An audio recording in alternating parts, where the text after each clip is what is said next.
certainly is a pleasure to rise this afternoon and speak to Bill 20, an act to amend the Revenue Administration Act. And Mr. Chair, I know when I speak not just for myself, but I speak for my leader, I speak for my caucus, and I'm pretty sure I speak for the people of my district. Mr. Speaker, this bill, as we know, is relating to raising gas tax from 16.5 cents per litre to 33 cents per litre. So basically what we're going to be doing here, if this bill passes, is we're going to be doubling the gas tax. Now, Mr. Speaker, or Mr. Chair, I should say, I think it's fair to say, you know, we can exaggerate on all sides of the House, and we see that all the time. Lots of times we see exaggeration. But, you know, the reality from my perspective and the people I've spoken to, Mr. Chair, is that it's really not about the 16.5 cents per se, not alone. That's not what it's about. Of course, we do know that 16.5 cents is probably going to be more like, I don't know, 18 cents, because there's going to be tax on it. But it's not about that alone. But it's going to have an impact on the overall picture. And what I keep hearing from the people in my district is that their concern is not about the gas per se, it's about the cumulative effect of all the taxation. That's really what the issue is here. This is just one example of it. And if we were simply going to vote on raising gas alone and nothing more, probably we could all support it. Or if we were going to raise the price of gas and, you know, to a certain degree, and then we were going to have to increase income tax to a reasonable degree, then probably we all could do it. I think that the people would be supportive of that. Certainly the people I have spoken to recognize that we are in a serious financial difficulty. We all know that. The people don't have their head buried in the sand. They really don't.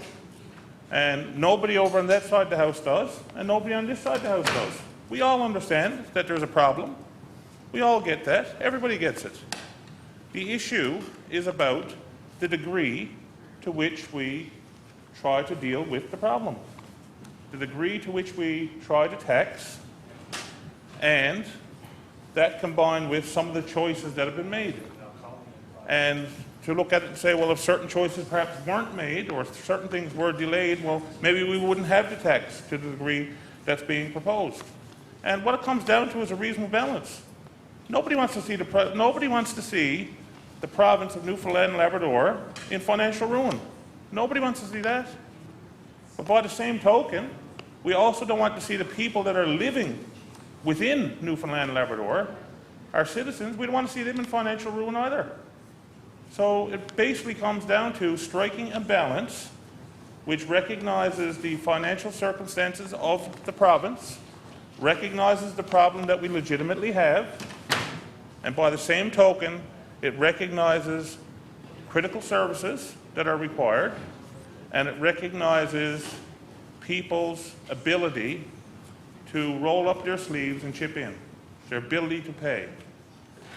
And that's basically the message that I've received from just about everybody I've spoken to. Now, there's no doubt that some people, you know, would argue, would have, you know, their issue is the gas tax. For some people, their issue is the tax on insurance. A lot of people, that I speak to at least, it's about the levy. And I know that that has really become the lightning rod in this whole debate, in this whole budget. I don't think it ever was intended to. I'm not sure if it's the name, the levy, if it's the concept of, you know, of a levy, which has been referred to as many colorful things, a head tax, a cover charge, and so on, you know. But at the end of the day, that seems to be the one that's getting the most traction. But it's not about the levy either. It's about that cumulative effect and what people can be reasonably expected to pay and contribute in order to get us out of the financial situation that we're in. And what I hear from people, what I've heard from people across, you know, here on this side of the House, what I've heard from citizens, what I've seen in emails and Facebook messages, and I know members across the way have seen the same thing, is that people say it's just too much too fast. That's what they're saying. People are saying we are willing to pay our share, but there's only so far that we can reasonably go. Now, depending on the individual and their personal circumstances, their financial situation, the income that they make, the number of bills that they have, because sometimes it's pretty easy to get caught up in this concept of, well, because somebody lives in a $400,000 home, which is really a common home in the St. John's metro area, that's what you're paying for a house. Certainly you go over to Southlands for $400,000, $500,000, that's a normal home over there. Sometimes you can get caught up in, well, if they're living in a home like that and they got a couple of cars and whatever, I mean, they're making good incomes. So they can afford to pay more. But the reality of it is that people, rightly or wrongly, they live within their means. Sometimes they live beyond their means. Many people are bordering. There's lots of people living in nice-looking houses, and they have a couple of cars, and their kids are in dents and all that stuff, and they are literally living paycheck to paycheck. That's a reality. I mean, you know, that's just the way it is. Whether it should be that way or it shouldn't be that way, that's life and that's reality. That's just the way it is. So they just don't, and they have a certain amount of expendable income, but they only have so much. So, you know, when you start chipping into that with this cumulative effect of all these taxes, then some of these people are legitimately in trouble. Some of them are. And others will be able to absorb it, there's no doubt, but they're going to have to start making decisions around quality of life issues. That's what they're going to have to do. And a lot of people would say to me, have said to me, and would say to any member, that, you know, they get up every day, they go to work, they work hard, they've gotten an education, paid off student loans and so on, and they work very hard for the money they have, and all of a sudden, that bit of expendable income that they have is going to be taken away. Now, they're not going to be forced to go to a food bank. This group I'm talking about, there's a lot of people in my district who, on the lower end of the income scale, that maybe they will be. Actually, that's a reality too. But so the group I'm talking about now, they're not going to be forced to go to a food bank, but their quality of life issues are going to be severely impacted.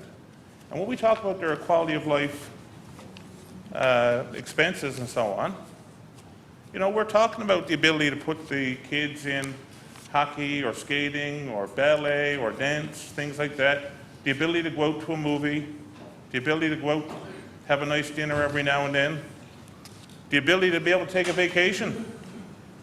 You know, my goodness, is that such a bad thing? If somebody, you know, works hard their whole life and all of a sudden they actually want to take a vacation. You know, people feel that they're entitled to their vacation. They work hard for it. And there's some people who have said to me, this extra $4,000 or $5,000 or whatever it is that they fall into, you've just taken away my vacation.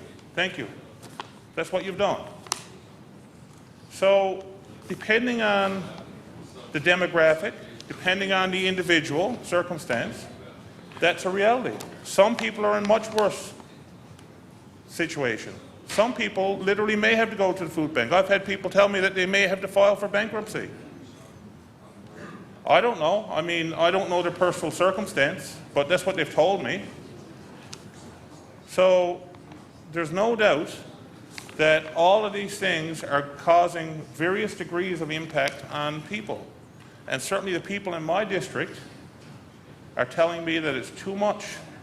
And they're telling me that they cannot support a budget that contains all of these measures. So again, based on that, while if we were just talking about 16.5 cents, which is a lot of people would consider extreme and is doubling it up, It's really not about this one, it's about the cumulative effect. So therefore, I can't really support any of the bills related to the budget. Order, please. Because the cumulative effect will be too much harm. Order, please. I remind the honourable member's time has expired.